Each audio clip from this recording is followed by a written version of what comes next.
puis voilà, je fais aussi un gros travail sur le pardon. Je ne sais pas ce que je dois pardonner, mais et je ne cautionne. Le fait de pardonner, c'est pas cautionner ce qui a été fait, mais c'est être en paix avec mon histoire. C'est ça que je veux. Et puis après, on se construit dans une espèce de colère.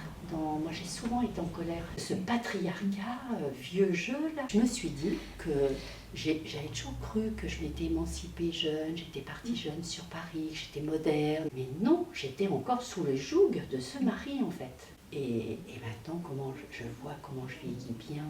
Après, je fais des choix de vie. Je me dis, ça y est, je commence. Mais j'ai 67 ans. C'est pas rien.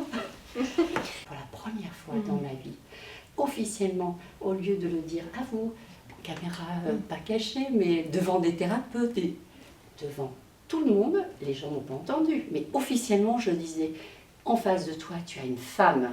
Voilà, et après on prend conscience petit à petit aussi, parce qu'après j'ai travaillé dans un collège, donc on a fait de l'éducation à la santé, moi j'ai retravaillé sur l'éducation à la sexualité, parce que je trouvais que c'était intéressant pour les gamins, enfin, etc. Après on prend conscience de certaines choses, hein. Donc moi j'ai pas le sentiment que j'avais conscience de ça à 15 ans, quoi. Et on remet...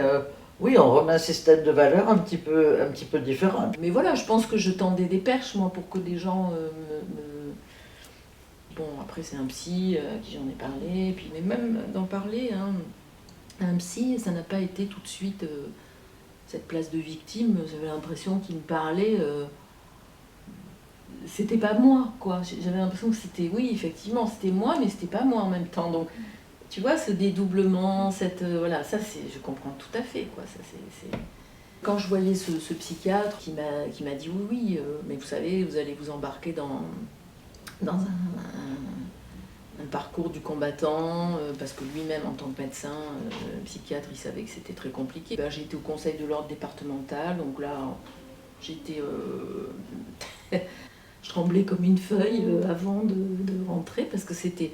Je savais pas ce qui m'attendait, mais en fait, c'était dans une grande salle. Il y avait le président du conseil de l'ordre départemental, il y avait des gens du conseil de l'ordre, il y avait au moins 8 personnes. C'était incroyable. Et moi, j'étais dans mon petit coin au bout de la table et il y avait des gens comme ça. Et après, il y a le médecin en question qui est venu, que je n'avais pas revu depuis. Mais elle, par contre, elle est allée au bout. Elle est allée au national et elle a réussi. Parce qu'elle est arrivée, je pense, le fait d'arriver après moi, puis elle a pris un avocat, une avocate, enfin bon, elle a fait des démarches. Et elle a réussi à le radier temporairement pendant 3 ans.